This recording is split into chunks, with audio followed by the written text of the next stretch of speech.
What's going on, guys? Welcome back to the remote front office. We are here today. This is going to be our free agency preview rankings. I'm not exactly sure how you guys want to phrase it, but essentially we're going to cover the 5 teams with the most cap space. And then after that, we are going to go over the top 5 guys at every position. And we'll kind of just go from there. And hopefully, maybe we'll have a little more news here and there. First thing I do want to cover, obviously make sure to leave a like, subscribe to the channel, hit that notification bell. Monday, Wednesday, Fridays. Occasionally we'll do special videos based on other things. But as of right now, Monday, Wednesday, Fridays. Free agency does start this weekend. So Monday's the 3rd. We should have a pretty good amount of actual contracts to cover then.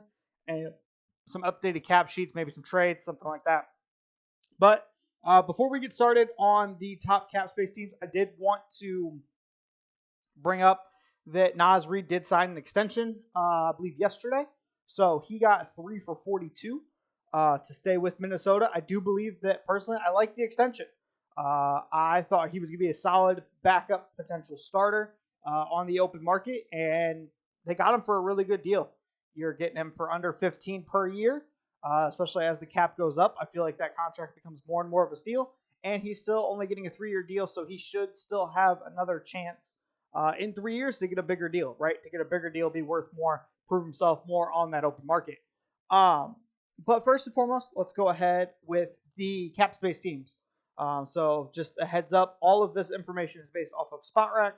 The rankings, obviously, are based off of my opinion, but as far as current free agents and where they stand is based off of the latest SpotRack update.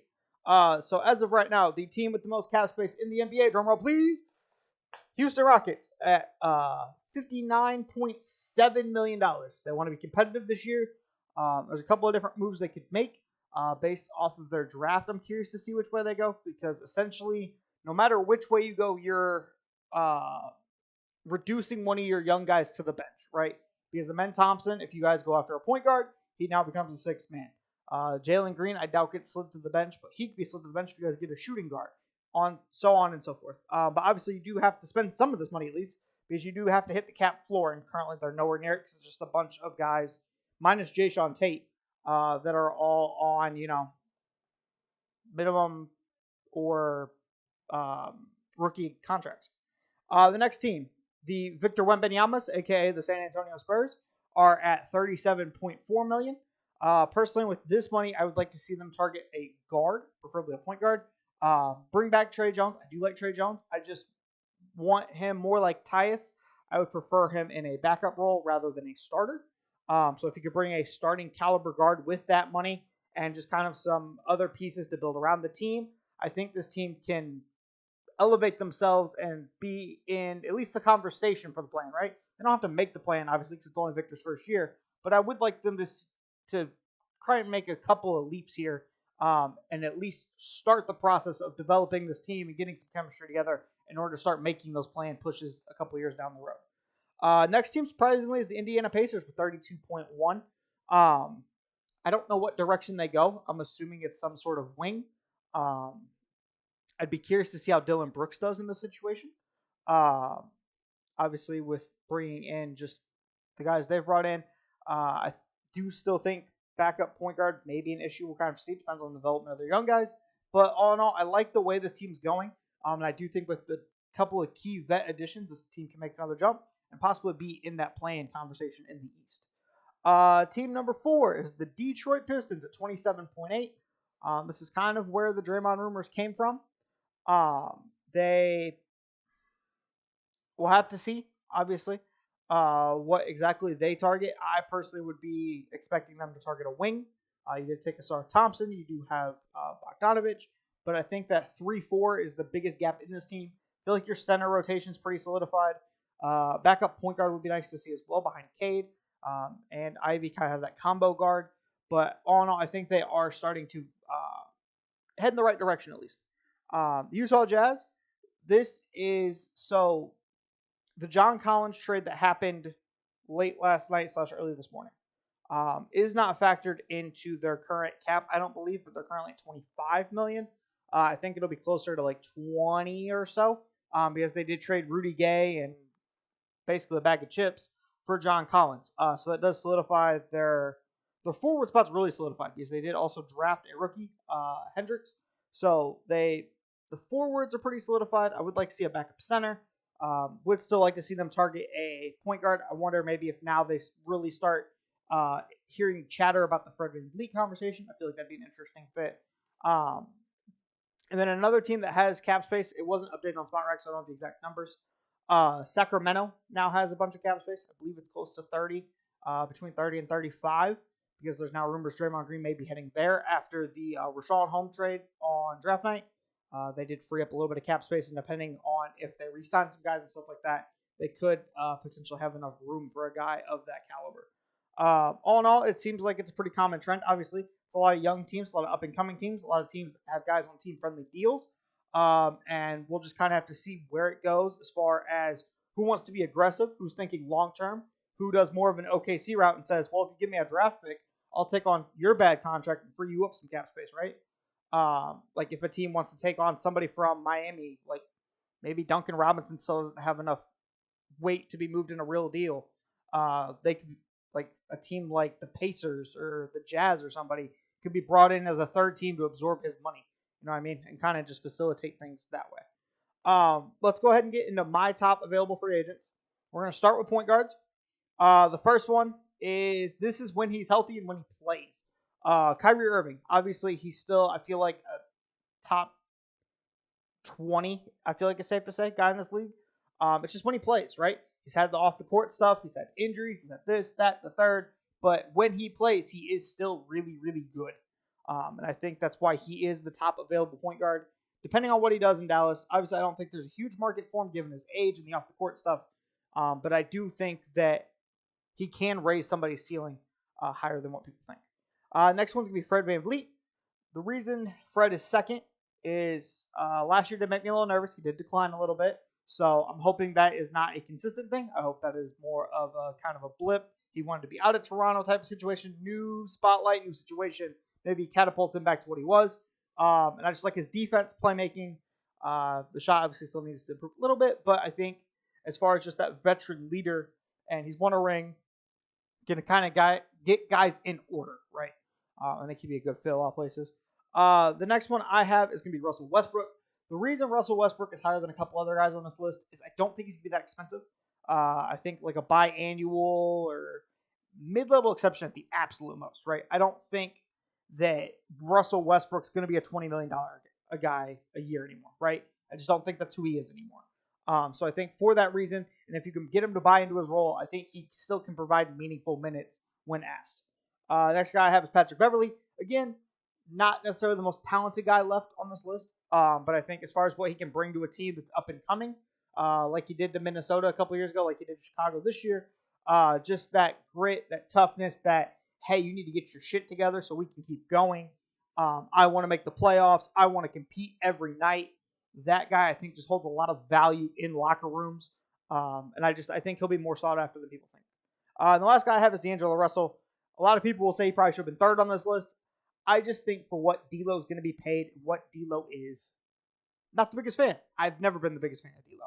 He's not great defensively. He's tall. He can handle the ball for you, obviously, and playmaking. He can score. When he's hot, he's a good scorer. It's just I don't know what else meaningfully he's contributing to a playoff level team at the price he's going to be asking for, right? I'm assuming it's at least 25 to 35. That's my guess. And I don't think, other than the Lakers, I don't think anybody else wants to bring him in for that price tag. The next list we are going to go to is shooting guards. Again, this is based on SpotRack. So number one is probably technically a point guard, but according to SpotRack, he's a shooting guard. James Harden, player option. As of lately, with the Doc Rivers firing and just kind of the general rumors, it seems like Harden's going back to Philly. He could always go to Houston, though. We never know. That's the fun part about free agency. You never really know until it happens. And I'm assuming it's probably just at this point a year's money situation as far as where he goes. The next guy I have, again, wasn't put in this ranking by SpotRack. This was me. And that's going to be Austin Reeves. Like what Austin Reeves did in the playoffs, I think that he's probably gone. I don't see the Lakers matching, depending on what he gets. I would like to see him on a team like San Antonio, maybe a Houston, just a team that has cap space that's willing to let him kind of work and develop his craft a little more. And I think he could be a really good complementary combo guard to whatever team he's on. Next guy I have is Bruce Brown Jr. So I think he's going to get paid more. He currently has a player option. I'm expecting him to decline it unless he wants to stay with Denver for another year. And then I think he just takes it and rolls over to next year. But I do think he's definitely going to get paid.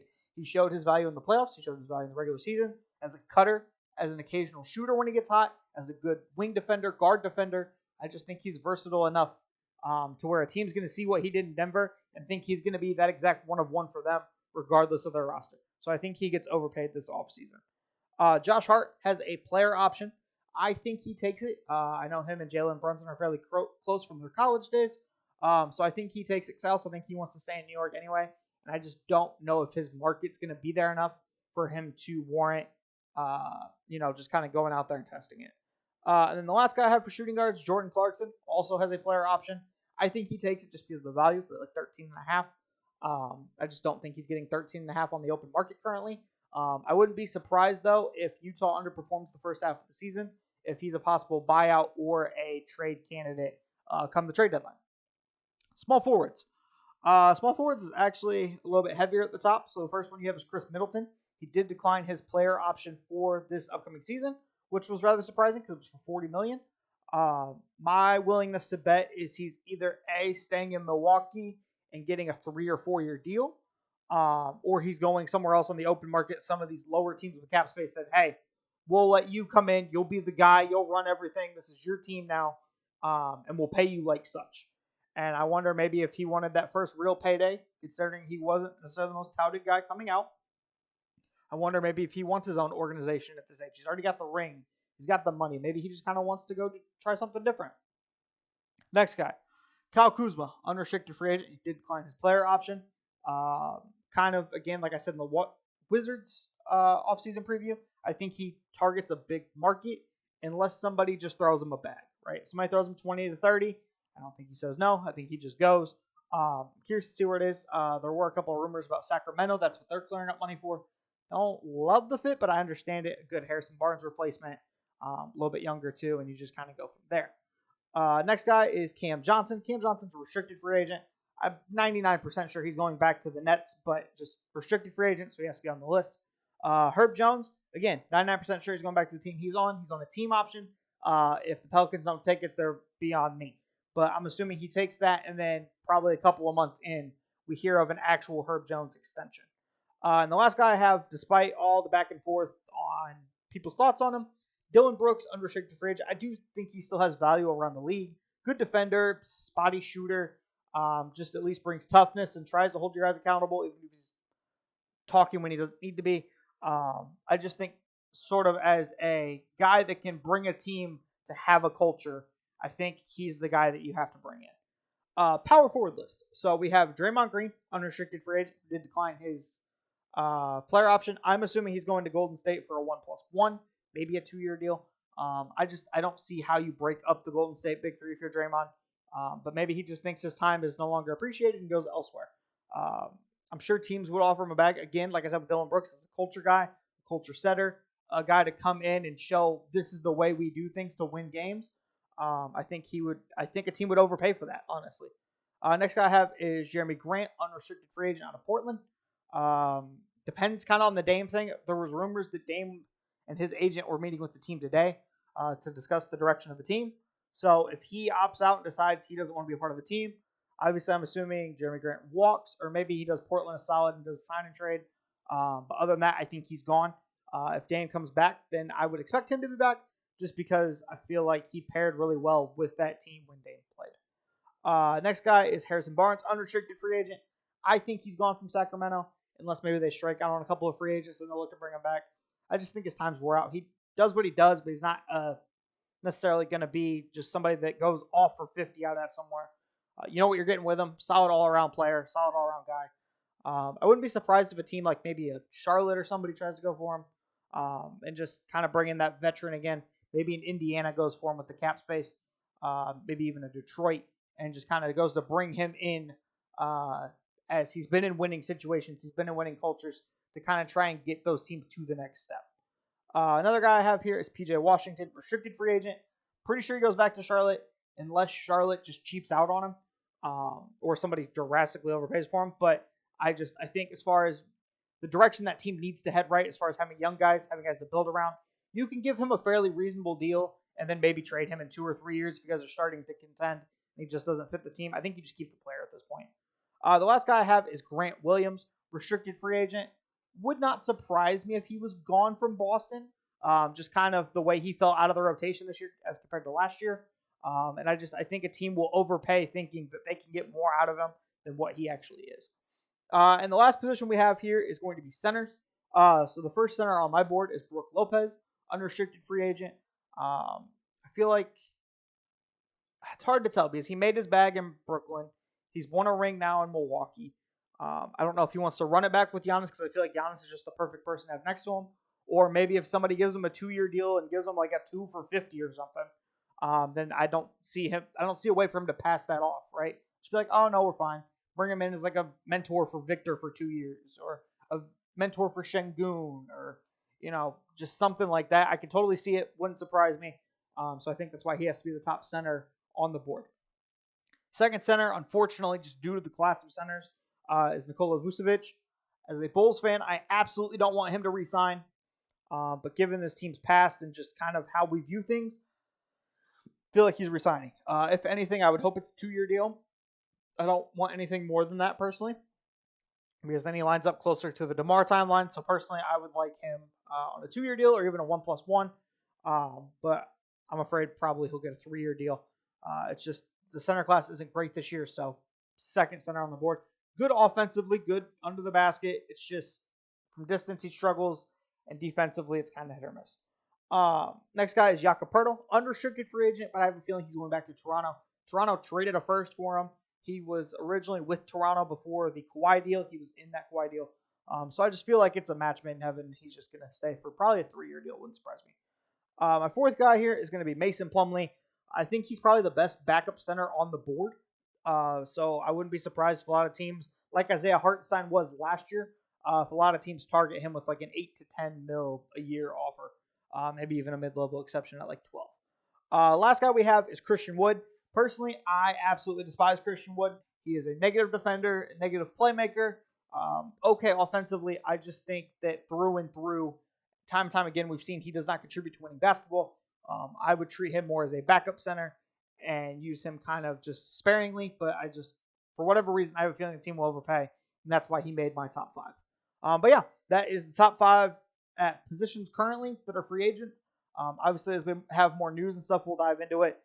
We'll get a little more into that free agency preview and free agent results come next Monday.